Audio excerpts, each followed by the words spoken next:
കെഎസ്ആർടിസിയുടെ പുതിയ ബസ്സുകൾ ഡിപ്പോയ്ക്ക് കൈമാറി തുടങ്ങി. അടുത്തയാഴ്ച എത്തുന്ന 4 Volvo multi axle AC sleeper ബസ്സുകൾ തിരുവനന്തപുരം സെൻട്രൽ ഡിപ്പോയ്ക്കാണ് അനുവദിക്കുന്നത്. ബംഗളൂരു കൊല്ലൂർ സർവീസിനായാണ് ബസ്സുകൾ അനുവദിക്കുക. 127 പുതിയ ബസ്സുകൾ കൂടി വാങ്ങുന്നതിന് കെഎസ്ആർടിസി പർച്ചേസ് ഓർഡർ നൽകി.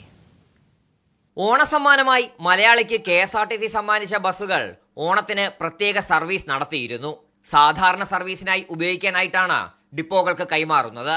142 ബസ്സുകൾ വാങ്ങിയതിൽ 107 എണ്ണം കേരളത്തിൽ എത്തിക്കഴിഞ്ഞു. ഇതിൽ 102 ബസ്സുകളുടെ രജിസ്ട്രേഷൻ പൂർത്തിയായി. കെഎസ്ആർടിസിയുടെയും സ്വിഫ്റ്റിന്റെയും പേരിൽ വാങ്ങിയ 38 ബസ്സുകളാണ് ഇപ്പോൾ ഡിപ്പോകൾക്ക് അനുവദിച്ച് ഉത്തരവായത്.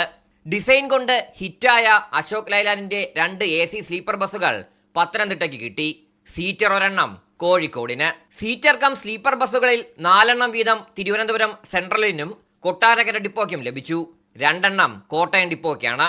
പ്രീമിയം സൂപ്പർഫാസ്റ്റ് ബസ്സുകളിൽ 4 എണ്ണം പത്തനാപുരം ഡിപ്പോയ്ക്ക് കിട്ടിയപ്പോൾ കൊട്ടാരക്കര നെടുങ്കണ്ടം ഡിപ്പോകൾക്ക് 2ഉം മാനന്തവാടി കട്ടപ്പന ഡിപ്പോകൾക്ക് ഓരോ ബസ്സും അനുവദിച്ചു.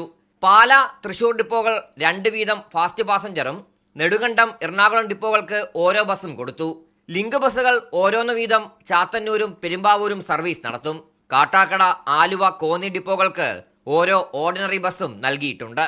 RB Sanu, media 1, Thiruvananthapuram.